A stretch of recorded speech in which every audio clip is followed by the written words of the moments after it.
이 시간에 함께 주님 앞에 찬양하며 나아가도록 하겠습니다.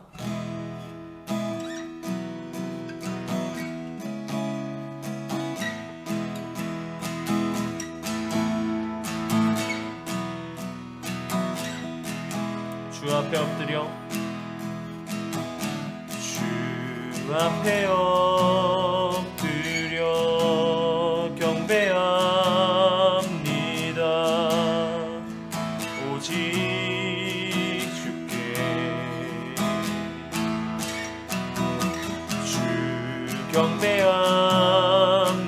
경배합니다. 다른 신 아니 오직 주께 나의 모든 우상들 나의 모든 우상들 나의 보좌 모두 다 내려놓고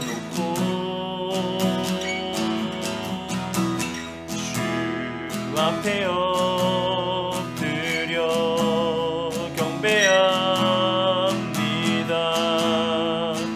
오직 주께 우리 한번 찬양합시다. 주 앞에 엎드려 주 앞에 엎드려 경배합니다. 오직 주께 주 경배합니다. 주 경배합니다. 다른 신 아니 오직 주께 나의 모든 우상들 나의 모든 우상들 나의 보좌 모두 다 내려놓고 주 앞에 엎드려 경배합니다. 오직 주께 나의 모든 우상들 나의 모든 우상들 나의 보좌 모두 다 내려놓고 주 앞에 엎드려 경배합니다. 오직 주께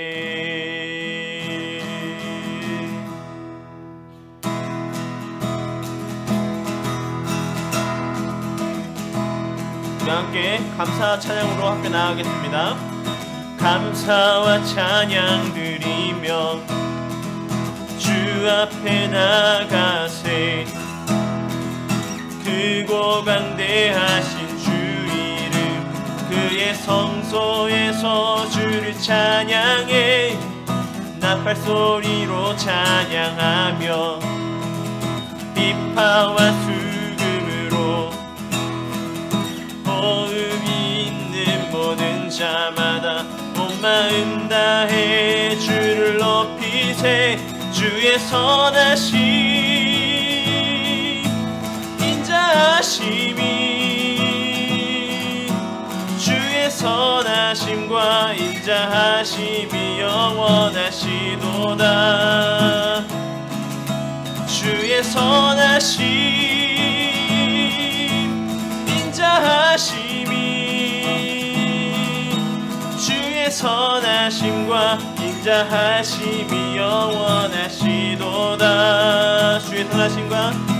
주의 선하심과 인자하심이 영원하시도다. 예수 하나님 독생자 예수 하나님 독생자 만유의 창조주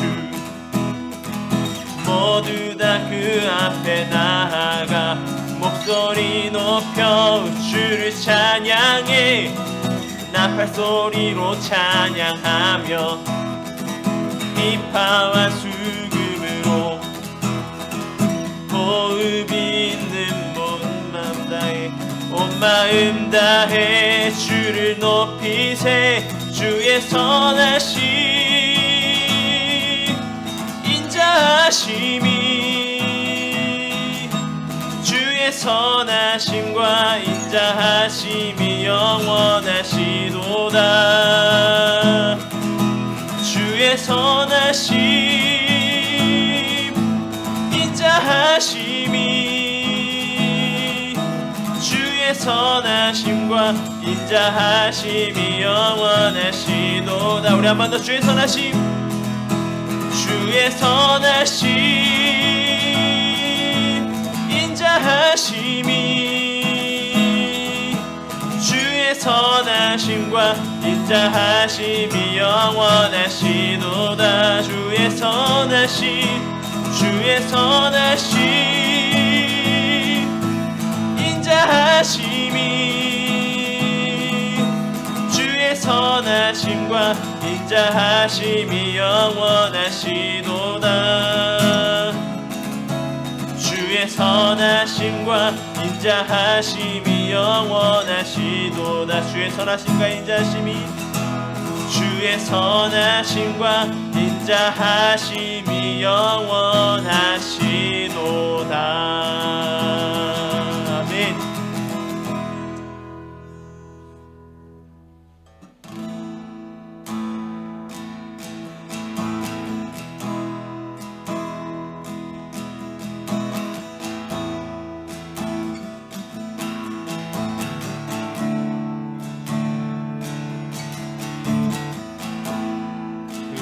의지했던 모든 것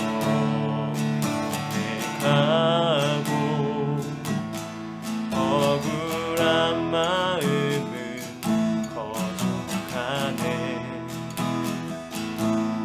부끄럼 없이 살고 싶은 맘 주님 아시네.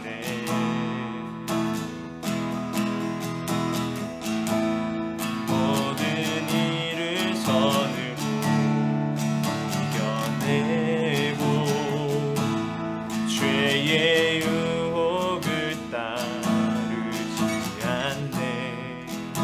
나를 구원하신 영원한 그 사랑 크신 그네 날 붙드시네. 주어진 내 삶이 주어진 내 삶이 작게만 보여도 선하신 주 나를 이끄신 보내. 중심을 보시는 주님만 따르네. 날 택하신 주만 의지해. 보이는 상황에 무너질지라도 예수 능력이 나를 붙드네. 보이지 않아도 주님만 따르네. 내 평생 주님을 노래하리라. 의지했던 모든 것 의지했던 모든 것 내가고 억울한 마음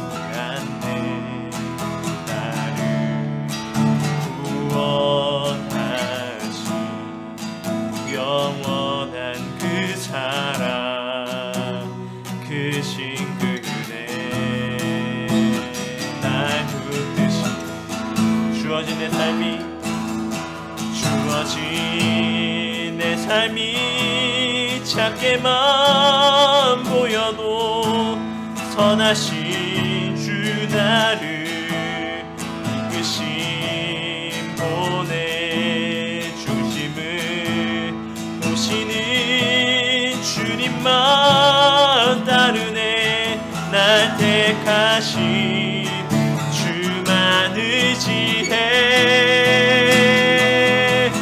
보이는 상황에 무너질지라도 예수 능력이 나를 붙드네. 보이지 않아도 주님만 따르네. 내 평생 주님을 노래하리라. 주어진 내 삶이 작게만 보여도 선하신 주 나를 이끄신 본의 중심을 보시는 주님만 따르네. 날 택하신 주만 의지해. 보이는 상황에 무너질지라도 예수 능력이 나를 붙드네. 보이지 않아도 주님만 따르네. 내 평생 주님을 노래하리라. 우리 찬양의 고백을 기억하며 함께 주님 앞에 기도하며 나아가길 소망합니다.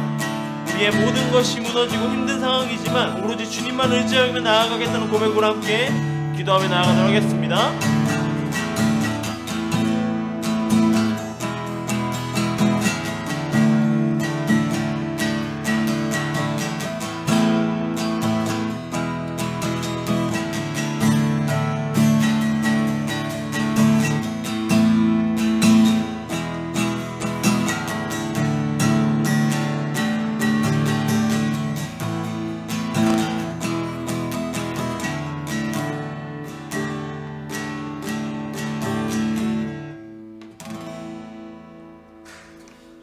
함께 신앙 고백함으로 예배 가운데 나아가도록 하겠습니다. 나는 전능하신 아버지 하나님 천지의 창조주를 믿습니다. 나는 그의 유일하신 아들 우리 주 예수 그리스도를 믿습니다. 그는 성령으로 잉태되어 동정녀 마리아에게서 나시고 본디오 빌라도에게 고난을 받아 십자가에 못 박혀 죽으시고 장사된 지 사흘 만에 죽은 자 가운데서 다시 살아나셨으며 하늘에 오르시어 전능하신 아버지 하나님 우편에 앉아 계시다가 거기로부터 살아있는 자와 죽은 자를 심판하러 오십니다. 나는 성령을 믿으며 거룩한 공교회와 성도의 교제와 죄를 용서받는 것과 몸의 부활과 영생을 믿습니다. 아멘. 기도하겠습니다. 하나님 감사합니다. 오늘 이 시간 가운데 주님 앞에 예배할 수 있게 불러주시니 감사합니다. 이 시간 우리가 드려지는 예배 가운데 전심을 다하게 해주시고 이 시간 드려지는 시간마다 주님 어떤 것 틈타지 못하도록 이 시간을 주님 지켜주시옵소서. 다른 어떤 것도 방해하지 못하도록 지켜주시고 온전히 주님 앞에 집중하는 마음 되게 하여 주시고 말씀을 들을 때 그 말씀이 마음 가운데 심어질 수 있도록 주님 붙들어 주시옵소서. 이 시간 가운데 주님 붙들어 주시고 함께 하여 주시옵소서. 코로나와 그리고 장마로 인하여서 피해를 입은 사람들이 많이 있습니다. 주님 그 사람들을 위로해 주시고 주님 온전히 그 가운데 평안이 있을 수 있도록 주님 붙들어 주시옵소서. 주님 함께 하여 주시옵소서. 감사합니다. 이 모든 것 우리 주 예수님의 이름으로 기도드립니다. 아멘. 오늘 함께 올 말씀은 야고보서의 말씀입니다. 야고보서 3장 6절에서 12절까지의 말씀입니다. 제가 봉독해 드리겠습니다. 혀는 곧 불이요 불의의 세계라. 혀는 우리 지체 중에서 온몸을 더럽히고 삶의 수레바퀴를 불사르나니 그 사르는 것이 지옥불에서 나느니라. 여러 종류의 짐승과 새와 벌레와 바다의 생물은 다 사람이 길들일 수 있고 길들여 왔거니와 혀는 능히 길들일 사람이 없나니 쉬지 아니하는 악이요 죽이는 독이 가득한 것이라. 이것으로 우리가 주 아버지를 찬송하고 또 이것을 하나님의 형상대로 지음을 받은 사람을 저주하나니 한 입에서 찬송과 저주가 나오는도다. 내 형제들아 이것이 마땅하지 아니하니라. 샘이 한 구멍으로 어찌 단물과 쓴물이 내겠느냐. 내 형제들아 어찌 무화과 나무가 감람 열매를 포도나무가 무화과를 맺겠느냐. 이와 같이 짠물이 단물을 내지 못하느니라. 아멘.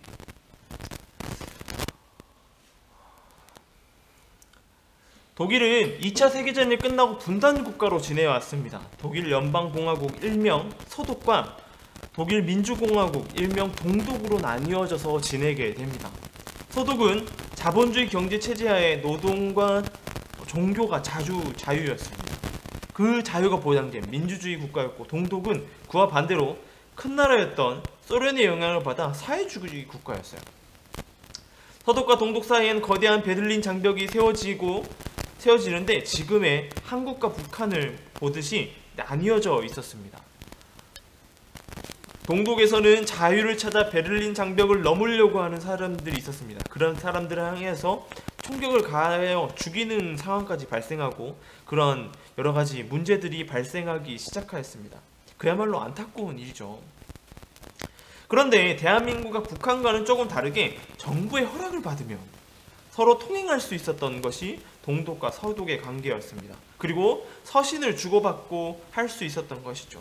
그럼에도 불구하고 분단국가라는 사실은 변함이 없었습니다. 1990년부터 독일은 경제, 사회 등 통합에 대한 이야기가 나오기 시작하였습니다. 그런데 그 통일에 대한 협상이 시작하기 전에 그 시작이 조금은 어이없는 사건으로 시작하게 됩니다. 1989년 11월 9일에 동독의 한 정치인이 외국 여행 규제 완화 정책을 발표하는 자리가 있었습니다. 당시에 그 정치인은 정책회의에 참여하지 않고 잘 모른 채 이런 말을 해요. 서독을 포함한 외국 여행을 자유화한다 라고 말합니다. 그 말에 그곳에 있던 한 이탈리아 기자가 질문합니다. 언제부터 시행합니까? 라고 말이죠. 그런데 그 질문에 이 정치인은 엄청난 말실수를 하게 됩니다. 그 실수로 인하여서 그 후에 엄청난 일들이 발생하죠. 그 답변이 뭐였냐면 지금부터 당장입니다. 그의 말실수는 TV로 방영됐고 국경을 자유롭게 넘나들 수 있다고 오해한 시민들이 밖으로 뛰쳐나오기 시작하였어요. 그리고 국경 개방을 요구합니다. 장벽의 경계병들과 대치하지만 깊은 밤에 경계병들도 방송만 믿고 국경을 개방하게 됩니다. 지금 보듯이 이렇게 장벽 위에 서 있는 사람들을 볼 수 있는 것이죠. 말이라는 것은 엄청난 힘을 가지고 있습니다. 무너질 것 같지 않았던 베를린 장벽도 그 말 한마디 때문에 무너지게 됩니다. 그 정치인의 말에 협상이 시작되었고 1년 후 통일을 이루게 되는 독일을 볼 수 있습니다. 우리가 가장 많이 하는 것이 말입니다. 어디를 가든지 어떤 곳에 가든지 말을 하지 않고는 살아갈 수가 없습니다. 누군가 나눔을 할 때도 말을 해야 합니다. 그리고 물건을 사고 사회의 한 구성원으로 살아갈 때도 말이라는 것은 필수 요소입니다. 이 언어는 큰 힘을 가지고 있습니다. 그러기에 이 언어라는 것이 정말로 어렵기 짝이 없습니다. 같은 말을 하여도 누군가는 정말 기뻐하고 다른 누군가는 불쾌해하면서 화를 내기도 합니다. 오늘 본문은 이 언어에 대한 이야기에 대해서 시작하게 됩니다. 그 시작으로부터 끝나기까지 말이라는 것에 대해서 문제가 있다라고 이야기해요. 몸을 망쳐버리는 악의 덩어리라고 이야기합니다. 모든 것을 사르는 불과 같다. 이 말이 그렇다는 거예요. 또한 언어는 능히 길들일 수가 없다. 수많은 동물들을 길들일 수 있는데 이 말이라는 것은 길들일 수 없다라고 합니다. 하지만 우리는 이 말을 안 하고는 살아갈 수가 없습니다. 본문에서 이야기하듯이 우리의 입은 하나님을 찬양하여야 하고 누군가에게 또 복음을 전해야 하기 때문인 것이죠. 그렇다면 우리는 이 말을 어떻게 사용해야 할까요? 오늘 본문에 이 말에 대한 위험성을 이야기하면서 성경을 통하여서 우리는 이 말을 어떻게 해야 될지 한번 살펴보도록 하겠습니다. 첫 번째는 말을 적게 하고 바르게 하는 훈련을 하여야 합니다. 혀를 통제할 수가 없다면 가급적이면 말을 적게 하는 훈련을 하는 게 중요해요. 말하기보다는 듣고자 하는 훈련을 하여야 하는 것입니다. 우리는 모두가 말하기를 너무 좋아합니다. 들으려고 하기보다는 말하는 것을 좋아하는 것이죠. 지적인 수준도 높아지고 가치 있는 것이 많기 때문에 그러한 일들이 발생하게 됩니다. 말하는 것만 좋아하면 듣는 귀에 문제가 발생하는 거예요. 다른 사람의 말을 잘 듣지 못합니다. 남의 이야기할 때 자신이 하고 싶은 이야기를 계속하고 있기 때문에 상대방의 이야기에 귀를 기울이지 않는 것입니다. 고집불통이 되는 거예요. 의외로 많은 사람들이 말을 많이 하는 사람들을 좋아하지 않습니다. 말을 많이 하면서도 말을 잘 들어주는 사람을 좋아하는 것이죠. 들을 기만 가지고 있다면 사람들이 주변에 모일 것입니다. 사람들은 내 말을, 자신의 말을 들어줄 사람이 없기 때문에 병이 나는 거예요. 말을 하기보다는 들어줄 사람이 되고 말을 줄이는 훈련을 해야 하는 것입니다. 영적 훈련, 영성 훈련의 최고 훈련은 침묵 훈련이에요. 말을 많이 하는 것보다 말을 적게 하는 것, 그것이 영적인 훈련인 것입니다. 말을 많이 하면 이 훈련에 실패하는 거나 다름없습니다. 침묵은 곧 경청에 대한 훈련인 것입니다. 침묵으로 마침내 우리의 영혼이 부하게 될 수 있다라고 하는 것이죠. 말을 많이 하고 영성이 유해지기 쉽습니다. 침묵은 말을 하지 않아서가 아니라 듣는 훈련인 것이죠. 우리는 듣고자 하는 것조차도 잘 듣지 못하고 나의 주장으로 일관할 때가 많이 있습니다. 부정적인 이야기를 하지 않기, 다른 사람들의 이야기를 하지 않기, 쓸데없는 가십하지 않기, 근거 없는 소문 옮기지 않기, 거짓말하지 않기, 있는 대로 말하기 등 하나하나 구체적으로 의지적인 훈련을 해야 이것들을 해결해 나갈 수 있다고 하는 것입니다. 이런 훈련을 하지 않는다면 우리의 언어는 변하지 않을 것입니다. 두 번째로는 말하기보다는 보여주려는 삶을 살아가려고 노력하여야 합니다. 말보다는 삶입니다. 삶의 무게란 실린 파워가 엄청납니다. 그러나 삶의 무게가 실리지 않은 말은 아무런 의미가 없습니다. 말만 하는 사람들은 말만 하게 되면 말쟁이가 됩니다. 가장 거북스러운 존재가 되는 것이죠. 삶이 전혀 아닌데, 내가 살아온 삶은 전혀 그렇지 않은데 말과 말은 너무나 잘하는 사람입니다. 이런 사람들을 뭐라 그럴까요? 우리는 사기꾼이라고 말하게 되는 것이죠. 우리 믿는 사람들은 말보다 행동의 무게를 더 두는 삶을 살아야 됩니다. 실천의 무게를 더 둔, 실천하는 삶을 살아야 되는 것입니다. 말은 자연스럽게 줄어들게 될 것입니다. 말씀대로 살아보려고 치열한 삶을 살고 있는 삶은 말이 없습니다. 왜냐하면 말한 대로 살아가는 것이 굉장히 어렵기 때문입니다. 그렇기 때문에 가급적이면 말을 아끼게 되는 것입니다. 말을 한 것에 책임을 지려고 하기 때문에 쉽게 말을 내뱉을 수가 없습니다. 그렇기 때문에 삶의 실천에 무게를 둔 삶을 사는 사람들은 입이 무겁게 됩니다. 입이 가벼운 사람일수록 실천적인 삶이 뒤따르지 않을 가능성이 굉장히 높은 것이죠. 우리는 사랑을 하지 않고 우리는 사랑을 이야기하지 말고 사랑을 해야 하는 것입니다. 이웃을 돕겠다고 구제를 말하는 것이 아니라 구제를 해야 되는 것이죠. 많이 실행에 옮길 때, 말이 적을 때 멋진 삶을 살아가게 되는 것입니다. 조금 실천하는 게 어마어마하게 말하면서도 조금은 실천하는 것이 의미가 없어지게 됩니다. 내가 말하는 것과 삶이 일치되는 것이 우리 신앙의 목표인 것입니다. 그리스도인들이 이 삶을 살아가면서 굉장히 중요한 과제 중 하나가 바로 내가 말한 대로, 내가 이야기한 대로, 그리고 그 말대로 실천하며 살아가는 것. 내 삶으로 그 말을 나타내는 것입니다. 내가 한 말이 바로 나 자신이 되어야 되는 것이죠. 셋째로, 삶을 바꾸려면 말을 바꾸어야 합니다. 말을 바꾸려면 마음을 바꾸어야 합니다. 자주 사용되는 말이 무엇인지 점검해야 되는 것이죠. 그것이 자신의 신앙을 나타내는 자신의 인생인 것입니다. 집안에서 우리가 누군가를 부를 때 사용하는 말이 굉장히 중요합니다. 집안에서도 막말을 하는 경우를 우리는 줄여야 됩니다. 다른 사람들과 삶을 살아가면서 언어가 중요한 것이죠. 옆에 있는 친구와 이야기할 때도 우리의 말을 가려서 해야 되는 것입니다. 좋은 말을 하는 사람들은 좋은 인생을 삽니다. 부정적인 말을 자꾸 하면 인생이 부정적으로 흘러가게 되어 있습니다. 우리 노래 가운데도 마찬가지입니다. 우울한 노래를 들으면 점점 우울해지는 거예요. 가능하면 좋은 것을 들으려고, 그리고 좋은 것을 말하려고 노력해야 됩니다. 말을 바꾸면, 우리의 말의 방법이 바뀌면 인생이 바뀌게 되는 겁니다. 그런데 이 말을 바꾸는 것이 결코 쉬운 작업이 아닙니다. 말을 바꾸려면 마음을 바꾸어야 하는 것입니다. 가장 중요한 것은 말보다 마음입니다.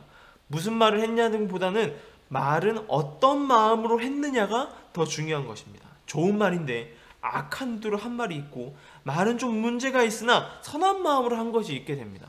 마음이 중요한 거예요. 누가복음 6장 45절 이렇게 말합니다. 선한 사람은 마음에 쌓인 선에서 선을 내고, 악한 자는 그 쌓인 악에서 악을 내느니 이는 마음에 가득한 것을 입으로 말함이니라 라고 말합니다. 말을 변화시키려고 하면 마음을 먼저 바꿔야 하는 것이요. 마음 관리하는 게 관건인 것입니다. 우리가 앞서서 봤었죠. 그럼 우리는 우리 마음대로 안 됩니다. 우리 마음대로 그것을 조절할 수가 없어요. 하나님의 도우심이 필요하고 하나님의 인도하심이 필요한 것입니다. 마음을 먼저 바꾸어야 합니다. 마음을 다스리고 우리 영혼을 하나님의 은혜로 채워줘야 언어의 변화가 일어나기 시작합니다. 우리 안에 들어있는 것들이 흘러나오게 되는 것이죠. 이 마음 안에서 모든 것이 흘러나오게 됩니다. 여러분 안에 무엇으로 채워져 있습니까? 아니면 무엇으로 여러분의 마음을 채울 것입니까? 하나님이 우리 안에 주시는 은혜, 말씀을 사모하고 우리 영혼이 하나님 말씀으로 채워진다면, 건드리면 우리 가운데 말씀이 나올 것입니다. 건드리면 예수 그리스도가 튀어나올 거예요.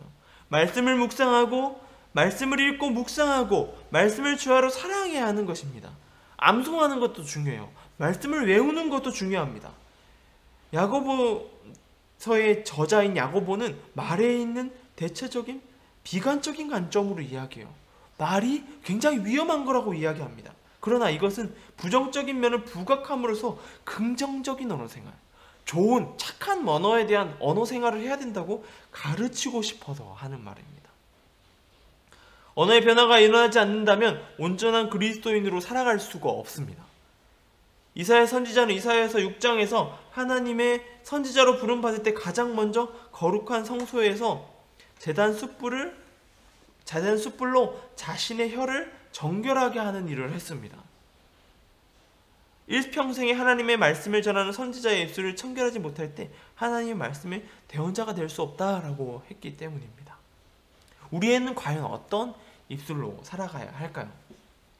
한 가지 이야기라고 설교를 마치려고 합니다.